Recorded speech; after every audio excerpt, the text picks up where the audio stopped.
Olá, no programa Propaganda e Negócios de hoje, nós vamos receber aqui Francisco Marim, criativo vendedor de publicidade. É o meu amigo há muitos anos e ele hoje, inclusive, como é criativo, concorre a vereador pelo PL de Cotia. Sabe como é a propaganda dele? Resolveu dirigir Uber para falar com o eleitor tete a tete. Fantástico, né? Criativo. Não perca, volte já.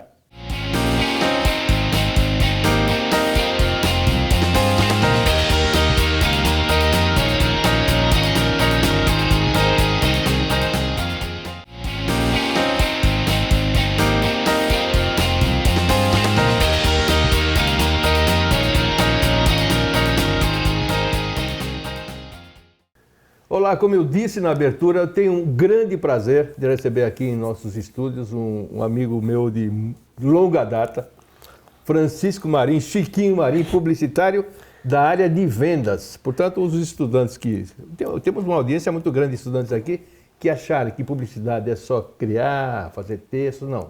Tem muito publicitário que faz muito sucesso na área de vendas, porque se não fosse de vendas não tinha conta, não tinha cliente, não tinha nada. Chiquinho, muito obrigado por ter vindo. Obrigado. Prazer te ver.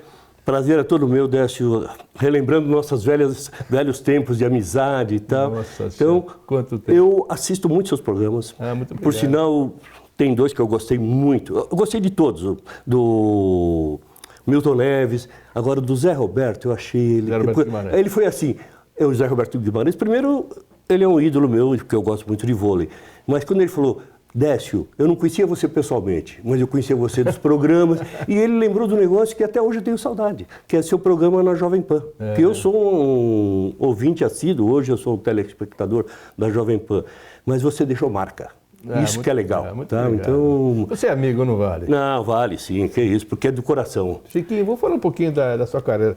São 55 anos... Em publicidade, sempre na área de vendas. Na área de vendas. Me fala do teu início. Você começou na Fator, né? Uma grande agência de propaganda. Já era office boy? Né? Office boy, comecei com propaganda. Na realidade, até hoje eu seguro um pouquinho, um mês antes, porque o meu sonho era trabalhar em agência, porque tinha um amigo meu que trabalhava. Mas só que não tinha lugar na Fator. Embaixo, no 7º andar da Martins Fontes, eu tenho uma memória muito boa, viu, Décio? Graças a Deus, isso me ajuda bastante. A Fator era na Martins Fontes 268, no 14º andar, e no 7º andar tinha uma revista chamada Empreiteiro. E eu estava precisando de office boy lá, eu fui contratado. Mas só que no mês seguinte precisavam de boy na Fator, eu fui lá. E coincidentemente... Você tinha quantos anos? Você tinha quantos? 16 anos. 16 anos. Eu nasci na Zona Leste, então, eu sempre trabalhei nos bairros lá. A minha mãe teve, só para voltar um pouquinho, minha infância, quando eu falo que eu tenho a memória boa, eu lembro de toda a minha infância. Do Brasil em 58, sendo campeão do mundo, vendo meu pai segurando a antena, como chama aquele fio terra? De balão no céu? Né? Não, fio terra. E nós eu morava numa casa pequena, mas com um terreno grande. E meu pai segurando aquele fio terra e... Quando o Brasil foi campeão, aquele balão que não acabava mais. Então, isso aí eu tenho muito vivo na memória. Mas aí, minha mãe falava assim para mim não, para todos os irmãos, que nós éramos em 5 irmãos. Lugar de criança é na escola, de manhã e trabalhar à tarde. Eu tinha 8 anos de idade. Hoje seria uma loucura isso, mas naquela época... E eu dei graças a Deus minha mãe ter feito isso, porque eu acabei gostando e trabalhei em tudo quanto é lugar que você imagina. Eu trabalhei em feira vendendo laranja, eu trabalhei em bar, trabalhei em fábrica de chuteira. No caso de feira, imagina eu com 10 anos, 12 anos, eu ia às 4h30 da manhã, aí eu estudava de tarde. Eu tinha que falar. Gritar, olha a laranja, doutora, olha a laranja. E minha voz... Já era publicitário. E minha voz era muito fina, sabe? Imagina, com 10 anos. Aí o dono da banca pegava 2 ovos, se você lembra do filme Dois Filhos de Francisco, sim. Ele fez isso comigo. Ele furava o ovo numa coisa lá e me fazia engolir cru, porque diziam que era o ovo melhorava a voz. Eu fiquei poucos meses, tá? Mas... A minha entrada em propaganda foi essa. Eu fui para o Empreiteiro, um mês depois eu entrei na Fator. Quando eu entrei na Fator, tinha 2 agências juntas. Era a Fator e a BBO, que era o Orlando Marques, o Marcelo Magalhães, que tinha a conta da Tatuzinho, mas eu era boy de todo mundo ali, e principalmente da mídia. Mas como era muito rápido de correr na cidade, porque era tudo no centro, né? Eu voltava e ficava aprendendo com o Vitor Cardassi, que era meu chefe não, minha chefe era a Maria, mas eu gostava de ver na mídia. Porque eu via o pessoal fazer os anúncios e de repente saía no jornal. Eu falei, nossa, que loucura isso. Criar para Atlascópico e tal, de repente estava na revista. Isso me deu uma coisa... E eu fiquei 2 anos lá, até a chamada para o Exército. Eles me mandaram embora. Por quê? Na época eu não podia, porque você serviu o Exército. Não tinha esse negócio. O governo militar, eu servia. Mas eu não podia servir. Eu pedi para o coronel que... Primeira coisa que o coronel, quando eu fui me engajar, ele falou, você joga bola? Eu falei, jogo, sou lateral esquerdo, bato com a esquerda e tal. Treinei no Juventus. Ele falou, então você vai para a PE, da Manuel da Nóbrega. Aí eu falei, coronel, eu não posso ir. Por quê? Eu sou arrimo de família, apesar de ter pai e mãe, mas eu tenho um problema, tal, eu preciso ajudar minha mãe. Tal. O cara falou, já não gostei de você, já não quero mais você. Vai lá para Quitaúna, vai falar com o sargento Vicente. Falei, Quitaúna? Eu nem sabia. Quitaúna é Osasco. Aí eu fui o sargento Vicente, contei a história para ele, expliquei que o problema de arrimo de família, tal, mesmo tendo pai e mãe. Ele falou, o problema é o seguinte, eu já estava com o cabelo cortado, eu estava com conga, porque já ia engajar ali na coisa. Aí ele falou, ok, eu vou acreditar em você, mas eu vou te seguir. Se você for mentira isso, nós vamos te prender. Eu falei, perfeito. E era pura verdade e tal. Então, aí... eu já voltar a trabalhar, arrumei um emprego, aprendi a datilografar como uma faxineira. Datilografar? Datilografar. Curso de datilografia. Não, e com 2 dedos, com 2 dedos. Aí a moça falava assim, você gosta de esporte? Eu adorava esporte, Gazeta Esportiva para mim era tudo. Aí então ela falou, lê e vai escrevendo, aprendi. E surgiu um trabalho no Einstein, que ia inaugurar em 71, estou falando de 71. Eu fui lá, saí da Zona Leste, da Vila Santa Isabel, Vila Carrão, e fui até o Morumbi, que era longe, mas era longe, tinha que tomar 2 condições e tal, e demorava muito. Mas cheguei lá, fiz o teste e passei. A moça falou, você foi contratado. Essa história é legal. Aí, ok, um salário, porque, sei lá, hoje, o que seria ser escriturário naquela época? Tudo era bater a máquina, né? Tudo. Hospital, telefônica. Eu tinha até uma namorada que era escriturária telefônica. Eu ganhava 200 dinheiro, ela ganhava 1.200 dinheiro. Então, era um desnível grande. Mas eu passei na fatura para avisar os meus amigos, o Vitor, então, que porra, era meu amigo até hoje, graças a Deus. Ele falou, Chico, eu tenho um negócio aqui a local está precisando de office boy. Eu peguei e fui lá. Aí, cheguei lá, a secretária, a Maria, falou, olha, estou precisando mesmo. Eu falei, quando começa? Ela falou, se quiser começar agora, tem um monte de carta para entregar. E quanto vocês pagam? 200 dinheiros. Eu falei, começa amanhã. E fui. Tá? E foi, assim, uma loucura. Office boy, continuei no office boy. Em 3 meses, um rapaz saiu, que nós batíamos relação de locais para ir mandar para as agências, porque imagina, outdoor, tudo, então tinha que mandar a relação.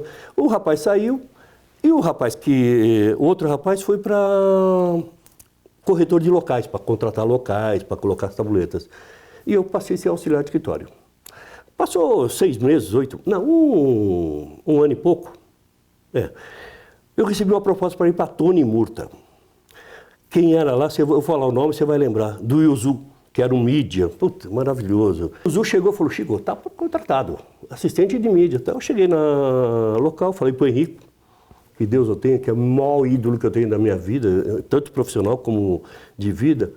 Ele me chamou de Chicotinho. Chicotinho, o que você quer para ficar aqui?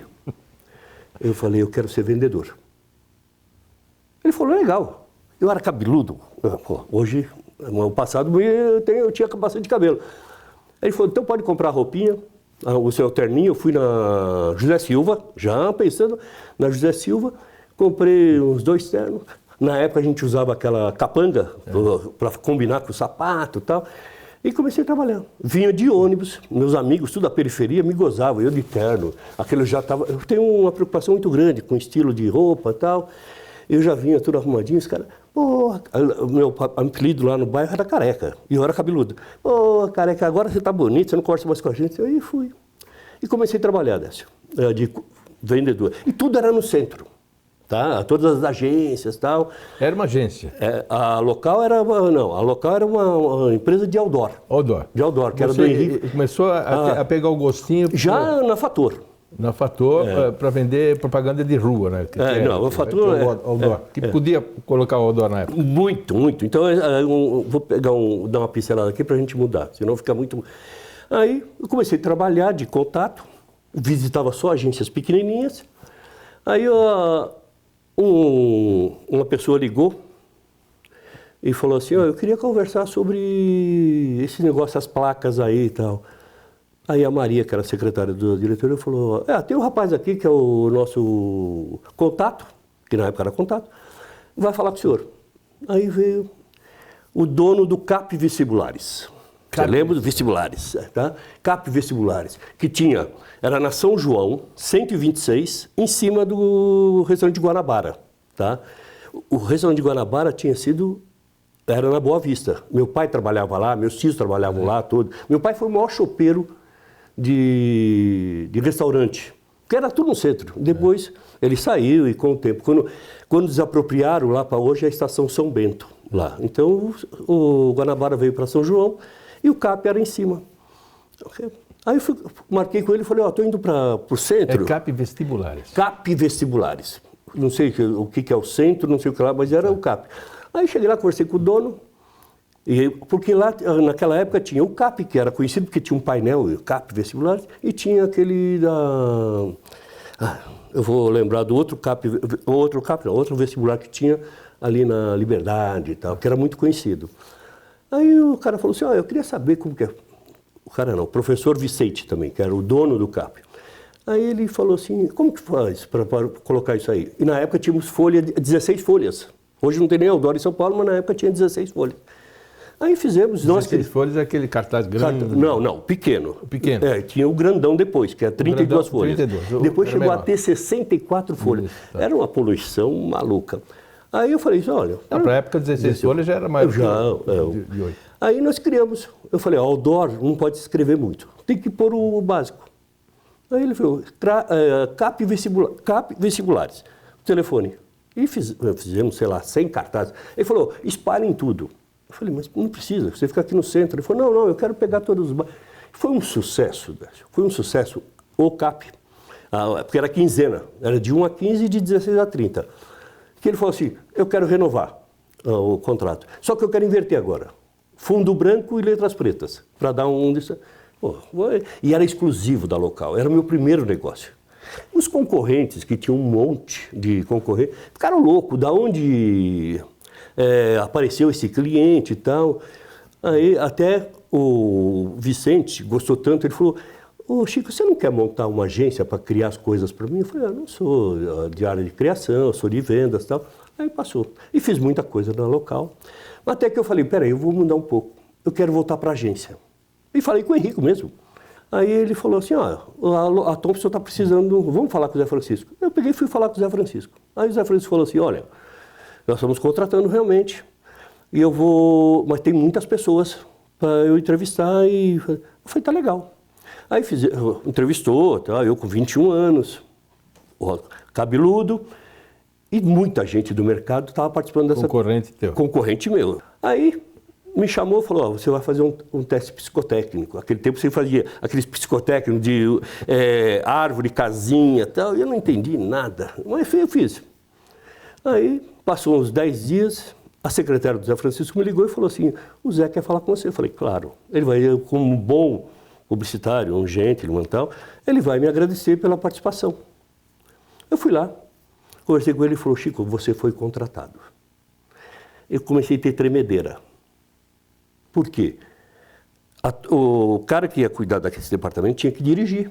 E era a única pessoa na Thompson que tinha carro, porque eu fazia vistoria de coisa, mas eu não sabia dirigir. E eu não quis falar para ele. Aí voltei para... Você não falou para ele? Não, não falei para ele. Não. Ele perguntou se eu sabia dirigir, que eu tinha carta. Eu falei que tinha na entrevista. Aí E essa história, desculpa, eu vou te mandar um livro depois, é o que parece, do nosso publicitário, tem uns causos lá e eu conto esse caos. Aí, eu voltei para o local, falei, Henrico, eu fiz uma besteira. Ele falou, o que foi? O Zé Francisco me contratou. Ele falou, você está triste? Eu falei, mas eu não sei dirigir. Ele falou, não tem problema. Eu vou te ajudar. Olha só o Henrico na minha vida. Ele ficou 15 dias comigo, todo dia de manhã. Nós chegamos, ele tinha um Charge RT bonito, mas ele ia trabalhar de Fuscão da mulher dele, Fuscão verde. Saímos de lá e nós íamos para o Ibirapuera. O Ibirapuera naquela época era aberto. Então eu dirigia lá todos os dias. No segundo fim de semana ele falou, pode ir embora com o carro dela. Eu falei, não sei dirigir. Ele falou, se vira. Aí fui, aprendi. Aprendeu. E aí no dia 16... não, aprendi. Não, dia 16 de março de 74, eu comecei na Thompson e eu era o gerente do departamento de mídia exterior.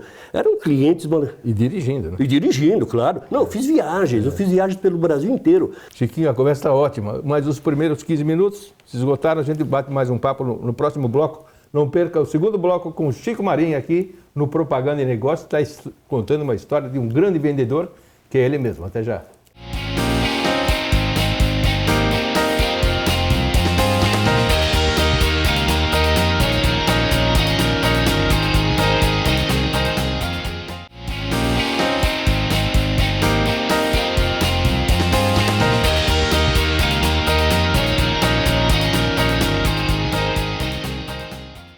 Segundo bloco da ótima entrevista com Francisco Marinho, Chiquinho Marinho, meu amigo há muitos anos, que é um dos maiores vendedores de publicidade que eu já conheci. Obrigado. Você se orgulha de ser vendedor. Tem gente que, não, eu quero trabalhar em criação, quero trabalhar em redação, mas se não tiver venda, meu amigo, o leitinho das madames, das crianças não entra não, né? Exatamente. Mas a gente estava falando sobre a sua vida até o primeiro bloco. Pode continuar, então. Então, só para complementar, eu fiquei na Thompson 4 anos, fiz bastante trabalho. Depois fiquei 1 ano na Tupi, na TV Tupi, na finada TV Tupi. Eu participei acho que talvez o maior projeto da TV Tupi. Também vendas? Vendas, área comercial, junto com o Walter Zagari, Missiroli e tal. Vou voltar rapidamente. Quando eu comecei a ser contato na local em 71, eu fui o primeiro contato mais jovem em São Paulo participar do GRAVE, só porque chama Grupo de Representantes de Atendimento de Veículo, que era um grupo só do atendimento. Então tinha os feras, Benedito Melito, Missiroli, Rony Deliberari, Antônio Carlos Moreira, só as feras. E eu lá, molequinho cabeludo. Então agora eu vou voltar. Fui para Tupi, o Walter Zagari me levou, que eu já queria sair daí atrás da mesa. Eu não gosto de mesa. Eu gosto de rua, eu gosto de falar. Eu falo que não sou nem vendedor, eu sou relações públicas, eu gosto de criar, networking. Aí fiquei lá 1 ano na Tupi. Aí o Álvaro Almeida, nosso parceiro, começou a me caçar, que queria me contratar e tal. E eu enrolei um pouco, mas acabei indo. Ainda bem que eu fui, porque é outro ídolo que eu tenho. Fiquei 23 anos na LC, com grandes projetos que nós fizemos lá e tal. Mas aí foi a LC. Do Álvaro e do Casale. A LC, né? A LC. Começou com o rádio, depois juntamos tudo, rádio e outdoor, e no fim depois acabou a rede de rádio, eu fiquei cuidando de volta na mídia exterior, porque era a maior empresa que existia em São Paulo e a mais bem cuidada. Vocês fizeram um projeto no Rio de Janeiro que não tinha outdoor, né? Me conta um pouquinho, porque eu era vice-presidente de marketing do Citibank na época, apesar de ter conhecido você antes, conheci o Álvaro, comecei a trabalhar com ele com 16 anos. E vocês me ligaram lá para falar sobre alguma coisa no Rio de Janeiro, de alguns cartazes, Cristina Andemburgo. Me fala um pouquinho dessa época. Nós recebemos uma proposta no Rio de Janeiro de fazer um projeto que já estávamos fazendo em São Paulo, que era cuidar de jardins em São Paulo e tal. E recebemos um pessoal que hoje é o prefeito do Rio de Janeiro, Eduardo Paes, ele era secretário de comunicação. E através de alguém que eu não sei quem foi, chegaram a nós e falaram, vocês não querem fazer esse projeto no Rio? Que era restaurar praças, principalmente a Praça da Paz, que é um símbolo maravilhoso, e em contrapartida nós faríamos propaganda. E quando nós fomos ver essa Praça da Paz, nós vimos que tinha um escritório muito grande do Citibank. Aí, é um cliente que vem.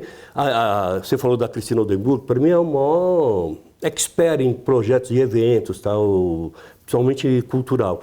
Aí contratamos ela e fomos falar com o pessoal que cheguei, você também, para apresentar o projeto. E o Citibank se interessou. E começamos a restaurar as praças, a Praça da Paz, os colégios Pedro II, era pintura, era fazer então, foi um trabalho de 3 anos. Eu não queria morar no Rio. E o Álvaro até um dia falou, poxa, você podia ficar no Rio. Falei, nós temos um cliente que é o Citibank, que estava bancando. Eu posso cuidar lá de ir durante a semana, conversar, porque tinha que conversar muito com o pessoal de política. Quando vocês vieram me apresentar o projeto, fui eu que aprovei. A gente estava realmente numa fase de começar a ser simpático para a cidade, porque era um Citibank, apesar de ser gigante hoje, era um banco pequeno para concorrer com o Bradesco, Itaú, Unibanco na época. A gente precisava fazer alguma coisa diferente para a comunidade. E quando vocês vieram com essa ideia da praça, eu logo topei, fizemos, e ficou um projeto foi extraordinário. Durante 3 anos nós colocamos restauramos várias praças. Em troca de colocar um painel. E nós importamos um painel chamava Trivision, que era trifásico. Então, era a marca Citibank, o Citibank coopera com a cidade, então tinha um texto. E foi um sucesso no Rio de Janeiro, porque todo mundo gostava e todo mundo achava simpático. Eu acredito que o Citibank tenha sido muito feliz. E passaram 3 anos, mudou o prefeito e tal, e acabou cancelando. Não houve renovação. Ok, isso foi um projeto muito lindo que eu fiz na LC. Mas passou, a LC foi vendida em 2001 para os americanos, fui com os americanos como executivo, principal executivo, assinava tudo lá, eu e mais uma japonesa, a Miriam Ono, que também era muito legal. E fiquei até vir a Lei Cidade Limpa. A Cidade Limpa foi um crime. Não é um crime, nós abusamos. As empresas, eu falo, como eu era o executivo principal da Clear Channel, eu vivia em reuniões. Eu fui diretor do CPEX, diretor da Central de Outdoor e tal. E a gente tentava segurar, mas chegou uma hora que a poluição era tão grande em São Paulo, mas como nós estávamos dentro, não víamos isso. E começou outras empresas a entrarem. O Serra assumiu a prefeitura, eu até fiz a campanha do Serra de Outdoor. Aí o Serra assumiu, logo em seguida ele saiu para ser governador. Entrou o Kassab. Acho que quando saiu o Serra e entrou o Kassab, todo mundo achou, não, agora a lei vai ser... Porque tinha sido uma lei até muito boa para o outdoor, para o homem de exterior. Mas o Serra saiu, o Kassab assumiu, e todo mundo começou a voltar a colocar peças irregulares.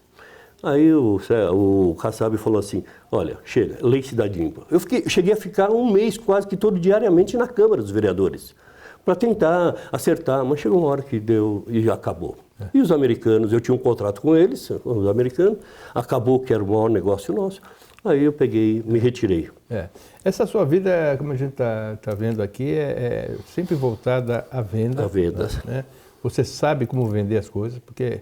eu não conheço alguém, eu quero ser vendedor. Conheço alguns, você é um deles. Sempre foi um grande vendedor. E fazia com prazer, com amor e conseguia vender. Tudo. Tudo. Até a restauração de praças que eu acabei comprando lá no Citibank no Rio de Janeiro, quando morava lá. Isso tudo. Agora, você tem uma pretensão política. Perfeito. Certo? Você quer ser... vereador por Cotia, pelo Partido Liberal. E eu sei que você é muito criativo. Você talvez não esteja gastando dinheiro com o outdoor, porque nem pode mais, nem muito dinheiro para isso. E nem pode, ali não permite mais. Nem pode. Eu ouvi dizer, olha a criatividade dele, nunca vi isso. Você passou a ser, nem precisa, ser motorista de Uber nesse momento. Sim. Justamente para cada passageiro que você pega, você vende a sua candidatura, é isso mesmo? Exatamente. Vou contar rapidamente. Eu moro no maior condomínio horizontal. Sério mesmo? Você está fazendo isso? Sério. Vou te contar. Dando certo? Muito. Porque eu já ouvi falar disso. Eu moro no maior condomínio horizontal do Brasil, que chama-se São Paulo 2, na Granja Viana. Tem 8.000 moradores e entra 2.000 funcionários por dia. Eu era o presidente do condomínio, que seria uma mini prefeitura, porque tem cidades no Brasil que não tem 8.000 habitantes. Eu era o presidente, tá? E tinha mais 10 conselheiros para cuidar do condomínio, porque é muito grande, um condomínio seguro e tal. Mas eu sempre tinha uma vocação, já estava pensando em vocação mais política, porque tem um amigo meu, que é nosso amigo pessoal até, o Ricardo Fiuza. e que é meu amigo, nosso vizinho lá no condomínio, ele fala, Chico, você dá bom dia até para poste. Eu falei, eu dou. Se ele responder, vai virar meu amigo, eu vou tentar vender alguma coisa para ele. Tá? E eu comecei a pensar, eu vou numa pizzaria lá quase que semanalmente, e, pô, todo mundo diz, vereador, eu nem pensava nisso. Mas eu falei, opa, peraí, já estou com 70 anos, eu fiz 71 anos, eu acho que eu vou encarar essa. E comecei a fazer um trabalho junto aos moradores de São Paulo II e as pessoas que entravam diariamente. E falando, tal, pegava o WhatsApp, mandava, coisa e tal, que eu tinha essa ideia. Mas para confirmar isso, eu tinha que acertar um partido. Eu queria o PL, porque eu gosto do partido, eu acho que eu sou conservador, familiar, liberal e tal. Eu fui falar com o presidente do PL e ele falou, tá legal, eu vou te filiar. E comecei lá internamente fazer as campanhas. Mas eu falei, não, preciso conhecer melhor Cotia, porque Cotia é muito grande. Cotia tem 330 mil habitantes e tem 195 mil moradores, eleitores. Eu falei assim, eu quero conhecer. Eu gosto de ficar no meu computador ali na churrasqueira da minha casa. Uma hora eu parei, acho que foi uma luz que me deu. Eu falei assim, por que não conhecer Cotia fazendo Uber? Eu tenho um carro, 2012, um Honda Civic, eu vou me cadastrar. E você se cadastra é tudo via aplicativo. Baixei o aplicativo, comecei a pôr toda a documentação, o carro e tal. Eles no começo não queriam deixar porque pensavam que eu ia para São Paulo e São Paulo tem uma lei específica de idade de carro e tal. Mas como eles viram todo o ano, o documento, o carro zero, desde 2012, aí me aprovaram. Aí eu fiz um psicotécnico, tem que fazer um psicotécnico, e tem que fazer um curso chamado Condo App. Porque, porra, é um negócio muito... Tem que ter responsabilidade. E não, quando eu falo Uber, eu falo motorista de aplicativo, porque tem outras empresas. Mas que ficou famoso o Uber. E eu comecei a trabalhar no dia 13 de maio. E comecei a fazer o Uber. Com o intuito? Porque eu queria conhecer os moradores. Porque por mais Você é candidato a vereador, pegou um Uber, foi estudar para se capacitar, para se habilitar a dirigir, somente para conhecer os moradores, falar que você é candidato para vender a minha candidatura. Então, eu comecei saindo e eu achei uma loucura, porque eu nunca... Primeiro, existe um preconceito natural do motorista do Uber com quem ele vai pegar como passageiro. E o passageiro também tem um preconceito de quem vai ser o motorista do Uber. E quando a pessoa chega, porque, não, olha, Uber, tá. Mas quando a pessoa, eu sou chamado, eu vou do jeito que eu estou aqui. Eu vou bem, sabe? E meu carro é limpíssimo, tá? E todo mundo fala, olha, eu nunca andei no Honda Civic. Por quê? Eu vou nos bairros periféricos. Cotia, como eu te falei, é muito grande. E quando a pessoa me vê e eu começo a falar, olha, eu sou pré-candidato, primeira pergunta, você mora aqui em Cotia? Moro. Você vota aqui em Cotia? A pessoa se assusta. Eu voto. Tá bom. Aí eu pego um cartão, era um cartão, tá? E dava para ela, eu sou pré-candidato com a Angela Maluf, que é pré-candidata a prefeito. Que legal! Olha, eu não tenho vereador, não tenho candidato. Eu gosto da Angela.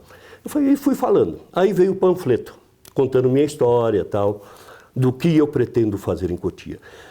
Porque eu fui conhecer os moradores e saber as necessidades deles na cidade. Fantástico. E a maioria ela tem dois problemas sérios. Transporte público, porque tem um monopólio de uma empresa, e é o transporte mais caro de toda a região oeste da Grande São Paulo. E a saúde, porque tinha um hospital muito bom, chamado Hospital de Cotia, do governo, mas houve está meio distanciado, tá? Não está bom. Então é uma briga que a gente fala. Tem várias UBS e tal, mas a população é muito grande e é muito carente. Então eu comecei a falar o que eu queria ouvir. Falar não, eu gostava de ouvir. Eu falei, nunca fui político e não quero prometer nada. Eu só quero ouvir de você. E fui vendo. E hoje eu tenho uma agenda de moradores que as pessoas falam, manda para mim o seu número. Logo de cara todo mundo queria o número. Que coisa. Olha, manda o número. Eu falei, não tenho ainda, porque é pré-campanha eleitoral, então não pode. Só a partir de 16 de agosto. Então, Mas domingo... você pegava no celular? Ou... Celular, eu tenho... As pessoas te entregam. Me entregam até hoje. Com esse panfleto que eu fiz, eu batia o carimbo do coisa.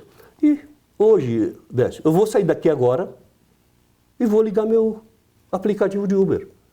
E vou para Cotia e faço todo dia. Não faço à noite, porque eu quero... Quantas pessoas você fala por dia? Eu falo entre terça, porque segunda eu não fiz, terça e ontem, 2 dias, eu falei com 35 pessoas.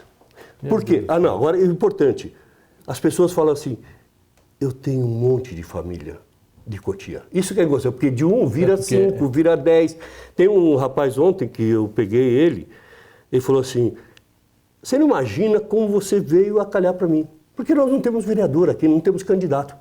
E minha família está procurando. Ou seja, eles veem uma pessoa que você não precisa ser motorista de Uber, te conheço. Graças a Deus eu tenho uma vida estabilizada. Com muita estabilidade, mas está usando isso como estratégia, que é uma chance de falar tete a tete. Tete a tete. Por um. E você atinge mais ou menos de 35 pessoas por dia, mais ou menos. 20 pessoas, porque senão fica... eu procuro fazer corridas pequenas. Eu falei com muita. Eu já fiz 400 depois corridas. A família deles também. A família, então é importante. E eu faço um negócio hoje, porque as pessoas às vezes ficam estressadas, porque o Uber demora às vezes para chegar lá a pessoa que vê a rua, cancela, eu não cancelo nada. O nosso programa, a nossa TV, pega em toda a região. E outra coisa, tudo que eu estou fazendo, se você me autorizar, eu vou mandar essa gravação para todos os moradores. Claro, eu vou te mandar o link. Então, o que eu levo no meu carro, como eu te falei, é muito limpinho, eu ponho uma caixa de bis. A pessoa chega estressada porque ela está cancelando. Eu falo assim, primeiro, adoça a boca. As pessoas já relaxam e começam a falar, olha, 95% são mulheres, mães, e abre o jogo. Então, eu fico feliz de estar fazendo isso e eu tenho certeza, porque eu acho que tem uma luz que está me dizendo que eu vou ser eleito. E eu quero fazer um trabalho para Cotia. Eu nunca vi isso. Ou seja, hoje nós conversamos aqui com o Chico Marinho, meu amigo há muitos anos, publicitário, vendedor de propaganda. Então, os jovens, olha, optem também pela carreira de vendedor de publicidade, que é brilhante. Ele é criativo. A primeira pessoa no planeta que eu vejo começar a dirigir Uber para conversar com eleitores no tete-a-tete, coisa que ninguém faz. O cara fica fazendo discurso, ninguém ouve. E as pessoas estão oferecendo o número, celular, e deverá ser eleito. Esse programa vai para Cotia, toda a região. Olha, eu conheço. Pode votar. Eu voto aqui, não voto lá, mas você... Chiquinho... Valendo o seu apoio, é um voto a mais que eu tenho. Chiquinho, muito obrigado por ter vindo, viu? Décio, obrigado. Prazer em revê-lo. E vamos nos encontrar mais vezes. Agora, sua história eu quero fazer um convite a você. A hora que eu for eleito, você será o primeiro a tomar um café comigo. Tá bom. Não vou pedir para você me chamar de Vossa Excelência, não. Meu amigo e Chiquinho, vamos tocar em frente. Vamos acompanhar. Quando for eleito, volta aqui no programa. Com certeza. Nossa, será um prazer imenso. Obrigado pelo convite. Imagina. Esse foi Chico Marinho, meu amigo há muitos anos, vendedor de publicidade e agora vendedor dele próprio, da imagem dele para se candidatar a vereador. Por Cotia, pelo PL. Por Cotia, pelo PL, hein? Pode votar, eu boto fé. Eu espero que todos vocês tenham gostado e até a próxima. Tchau.